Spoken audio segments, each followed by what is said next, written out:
Good afternoon. I'm with my guest, Michael McInnis.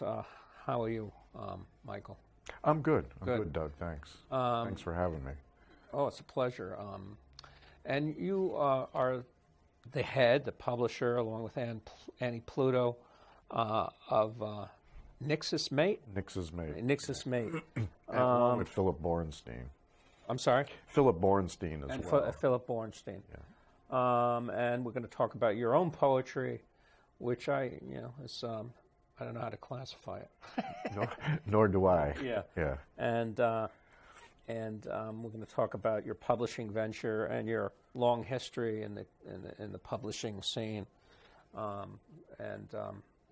We've had one of our previous guests here, Rusty Barnes, was interviewed here a long time ago, and you're publishing his book. What's the name of that? His new one is Jesus in the Ghost Room. And I published previously On Broad Sound. Right. And then you're going to have, that was a fine book, and then you're going to have Annie Pluto. Also, we're going to have her on the show later this year. Yep. Okay.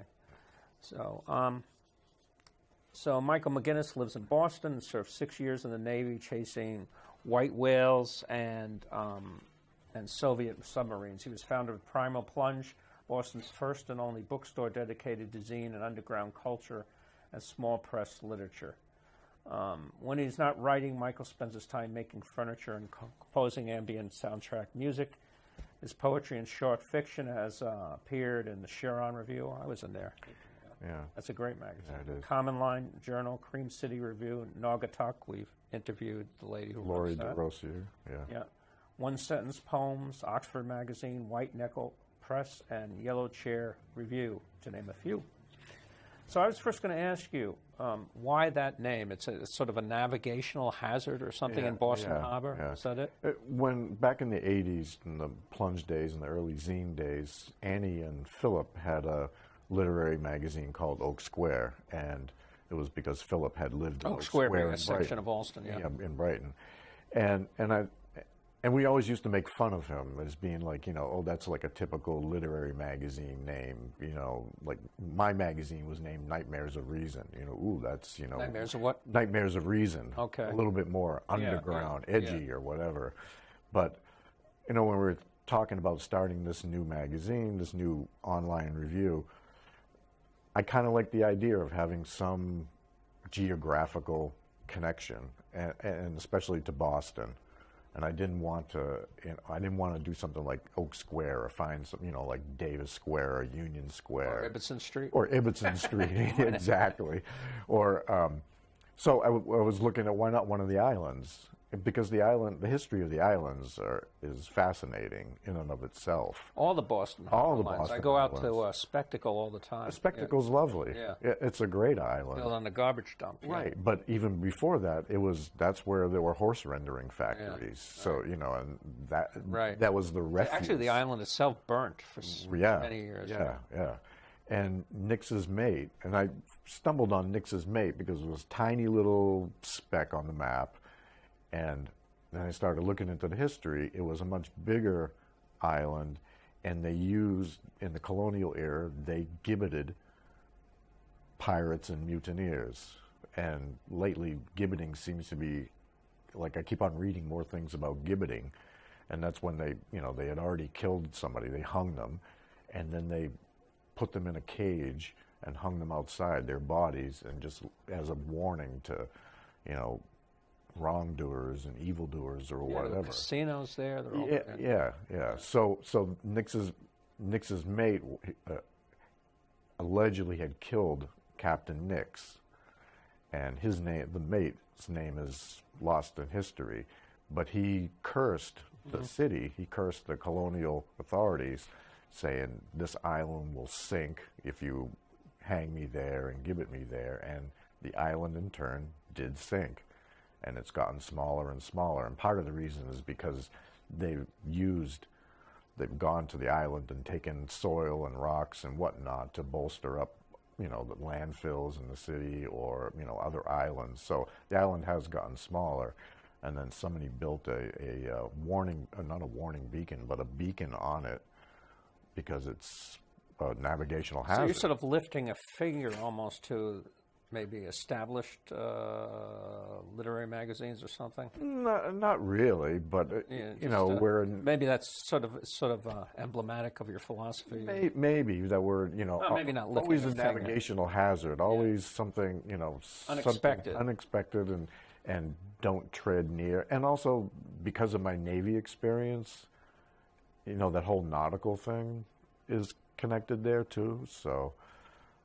Did you have any formal literary, you know, academic or anything like that? So how did you get interested? Was your family interested in that? No. We had no books in my house. No books? No books. Not even the Bible? Or?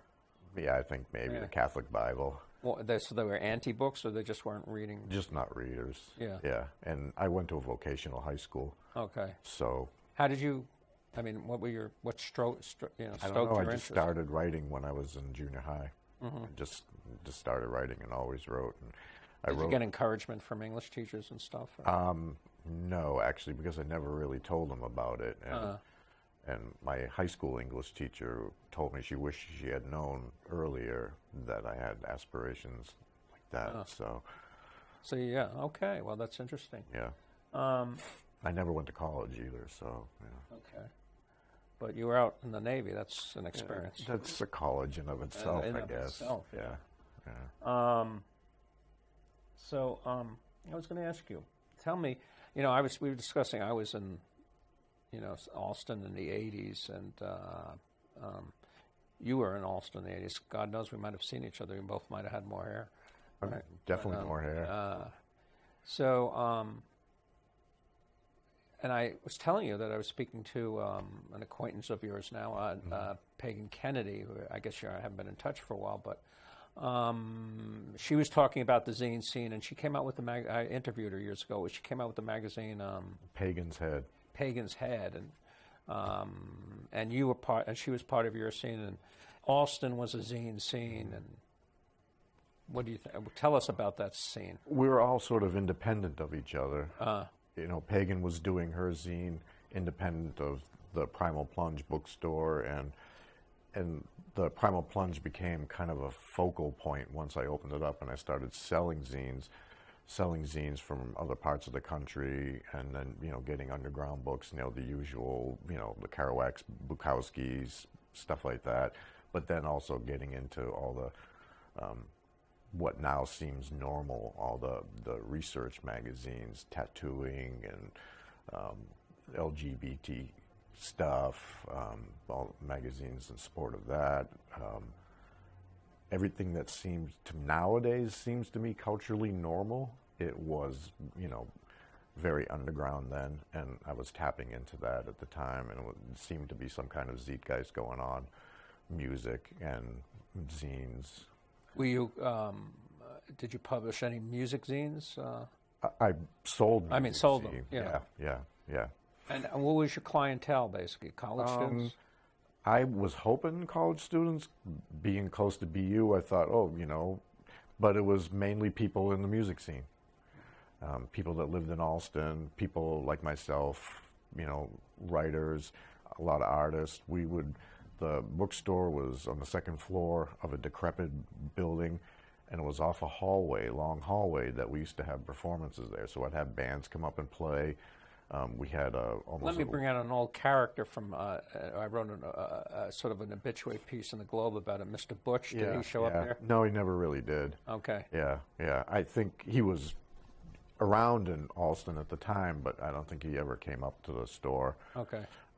But we used to have film shows and poetry readings up there all the time. So okay. I had Jack Stone Soup. Jack Powers. Jack Powers read up there. I was president of Stone Soup for 1 year. Were you? Yeah. But unfortunately, he sort of went downhill. Drinking is a lot of poetry and all that stuff. Did you make any money? No. It was cheap rent, I imagine. It was cheap rent, and then I became janitor of the building, which made it even cheaper. So how long did you do it? I did it for 3 years, and I started publishing books. And I wanted to focus on publishing books because it seemed I was spreading myself too thin with, you know, running a bookstore and publishing books. And how did you survive as a my wife at the time had an okay job. Okay. All right, that always helps. And working, the janitor, and the rent really was, it was $250 for the rent a month, and my janitorial pay was like $200. So yeah, those days it was okay. Yeah. And so you didn't make any money, but you did it for 3 years, and you published Bukowski. You told me in one of the zines, and Okay. Ginsberg. Okay. Yeah. Did you have any relationship with Bukowski? My co-editor did. Bornstein? No, Larry Oberg, Okay. who now lives out in Chicago, but he was in the network of, got everybody's addresses and wrote to people. He wrote to Allen Ginsberg, asked him to submit a poem, wrote to Bukowski. Did Ginsberg submit a poem? Oh, yeah. Oh, yeah. I mean, not a very good one, but it was still Allen Ginsberg. Right. So I have... It draws people in. Right. And you're doing the mimeograph type of thing? Or? no, it was that issue with those two, we actually got a printer. But before it was stealing copies from CopyCop or Copycat. I did one of my first books there. Yeah, or I had a friend who worked at that copy place in Harvard Square that's now a cafe or something near where the Revolutionary Books used to be. Yeah, I can't remember the name. Yeah, but he worked there, and I go there at nights and do it, And you're aware, it's a great tradition, these sort of zines, so the mimeograph revolution, a lot of great poets were, again, like Ginsberg and all that in New York, so you're aware of that great tradition. Oh, yeah. And I published a couple guys that were older guys that started out mimeograph stuff in, like, the 60s, so there was early 60s, there was this whole lineage in a way. And the small press. It's a small press. Right. And a lot of times guys start out in the small press. Guys or gals start out in the small press, and then eventually sometimes you see them, go on to bigger and better things, but it's a very big part of literary history. Right. And that idea of the small press being like the AA or AAA or whatever league or whatever is good for some people, but I think the small press is...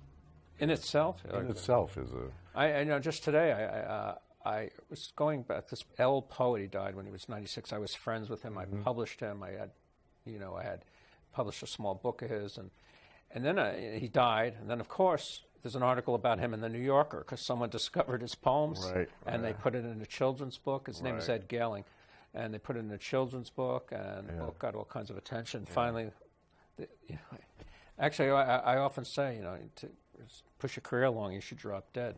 Yeah, well, I mean, And suddenly you become this.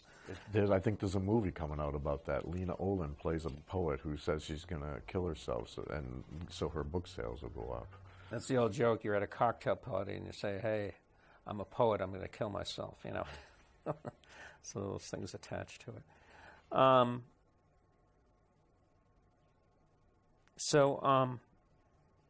You taught about, I think in your book, Secret Histories, I believe it is. Yeah.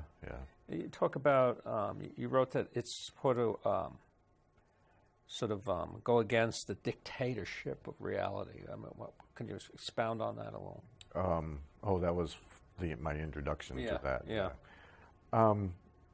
Well, the idea of Secret Histories for me and for my writing too is that you could be reading it as a newspaper, as news item or not. Kind of in a way that Calvino's The Cities book, it's like, are they real cities or is it just an imaginary thing that Marco Polo was telling Kubla Khan, or is it all just Venice, kind of thing? So I like that whole idea of making things just a little bit off from reality, but they're still true. There's still history. There's still secret histories. Okay. And your poetry, you get the sense of, obviously off the beaten track, playful, surreal. Could you talk a bit about, how you developed your poetic style? I wrote fiction. Oh, yeah. It's the only thing I can think. Yeah. I've never I wrote like poetry in high school or when I was in the Navy, but it was more like emulating, lyrics, rock songs or whatever. But then I started writing short stories in the 80s, and you know, and have like 3 or 4 novels in various stages of undress. And you have poetry also, yeah. Yeah, yeah.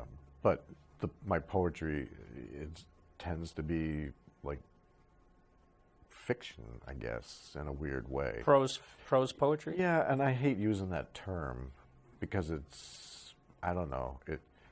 I don't know what to call it, you know. It's not poetry, it's not verse, but it's not prose, but it's not prose poem. I don't know. So it's your own genre? I don't think it's my own genre, but like Charles Simick's Pulitzer Prize winning book, I can't remember, it is like a perfect example. I can't remember the name of it. It's just these nice little stories, micro stories. Mm-hmm. And that's what I try to do, like little micro stories, 1-sentence stories. No, I know. You know, I always carry a little book around me if I hear something or, you know, something catches my interest, I'll write it down. I mean, and then go back to it later. What's your creative process like, if you had one? I don't know, sometimes just walking around the river, Charles River. Yeah, and having, you know, writing little stories in my head. Mm-hmm. And hoping I remember. You don't have a place where you like to write or anything? No. Yeah. And then at my desk, listening to music, mm-hmm. or you know, whatever. Just some things take a little bit longer, and some things just like spill out. Now, tell me about your staff over there at the at your publishing in Nixes. You have Annie Pluto. Can you tell us a bit about her? And we've known each other for 30 years. Okay. And she was the poetry editor for Oak Square, and she and I read together at Trident Bookseller, you know, back in the 80s, and you know, we've known just hung out, been friends since then, you know, and it was recently that I set up. She's a professor at Lesley? She's a professor at Lesley. She has, Gloria Mindock just published her book. What's the name of that book again? I know. I can't remember. Yeah. I know. I'm bad. What a friend. Yeah. Her chapbook. Then she had she's had a couple other chapbooks published. She's been focusing on Shakespeare studies and directing plays. She was in theatrical productions. Yeah. And Philip Bornstein. Philip Bornstein was the publisher of Oak Square. And the very name you disliked, right? Well, it's not that we disliked it, but it seemed like it was prototypical. How long did Oak Square? I'd never heard of that magazine. I think 3 years, maybe. 3 years. Yeah. A lot of small press magazines. Mine has lasted 20 years, but a lot of small press magazines.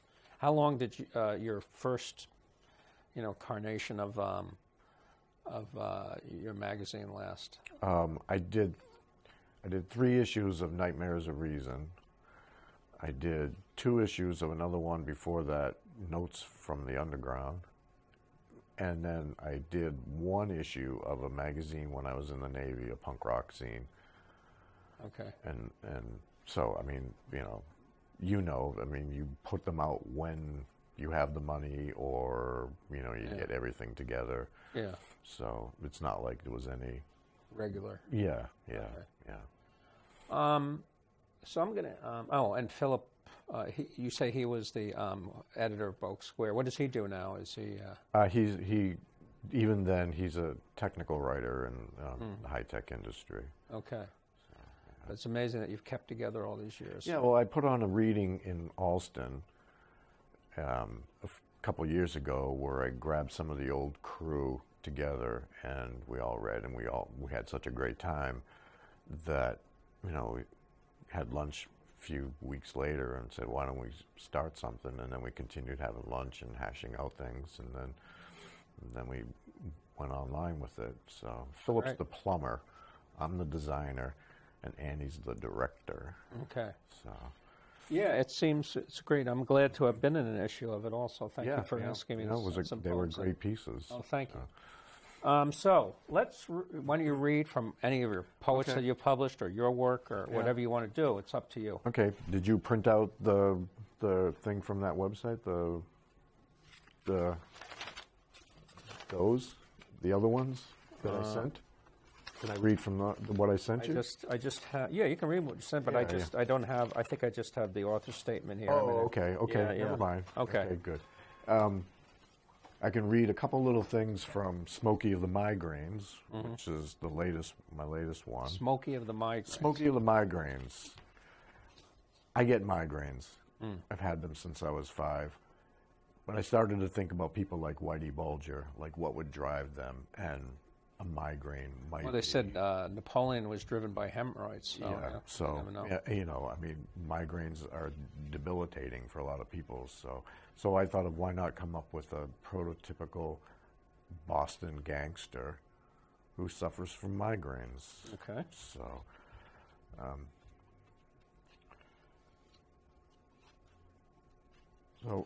it's one long poem. The whole book is one long poem. So you're going to take an excerpt? Yeah, so I'm going to take an excerpt.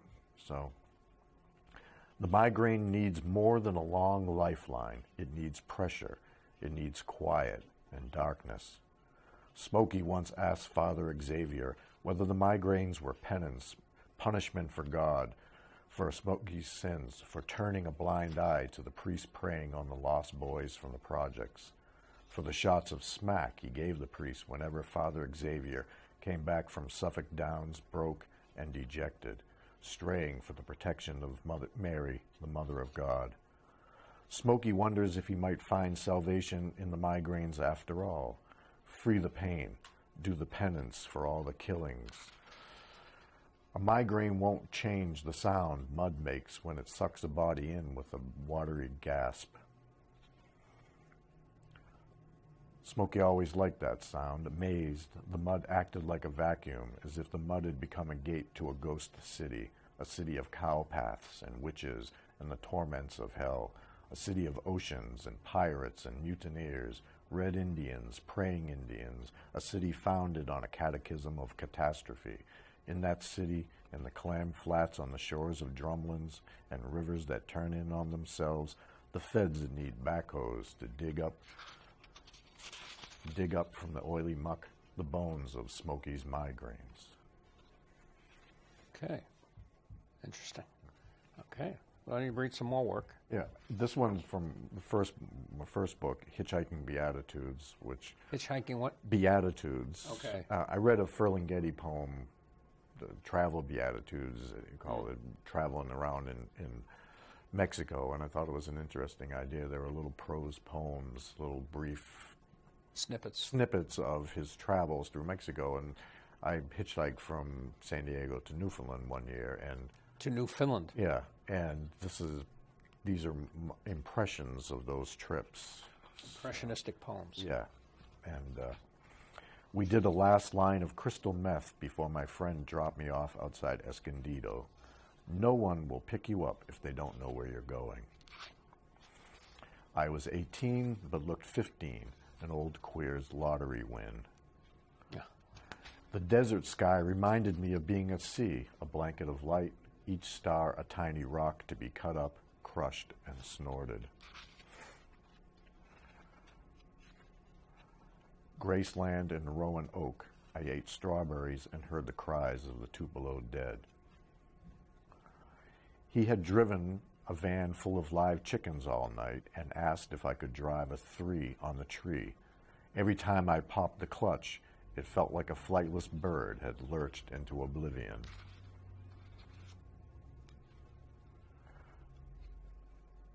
If Plymouth Plantation were historically accurate, they would kill the leader of the local Indians and stick his head on a pole by the gate.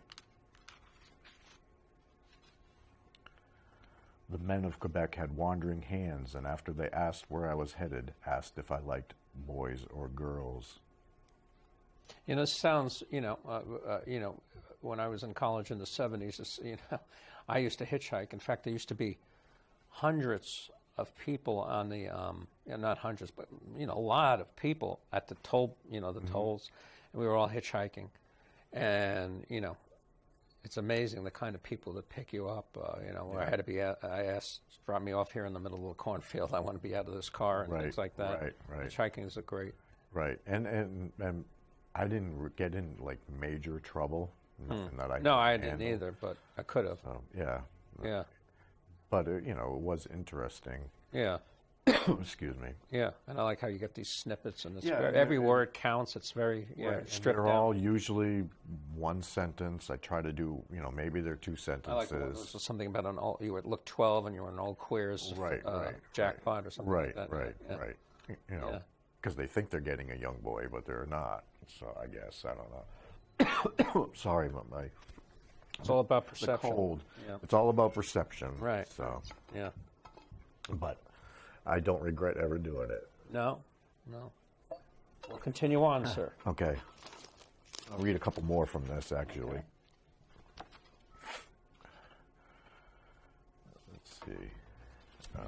One, speaking of interesting people that pick you up.